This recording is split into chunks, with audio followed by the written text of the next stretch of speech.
يا من يرى مد البعوض جناحها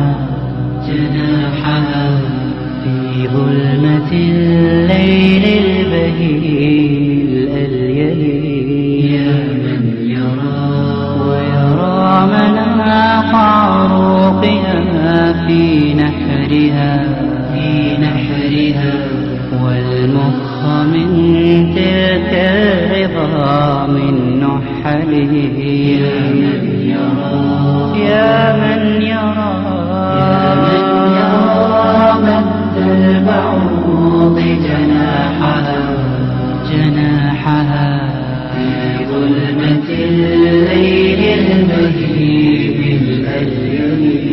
يا من يرى ويرى مناط عروقها في نحرها والمخ من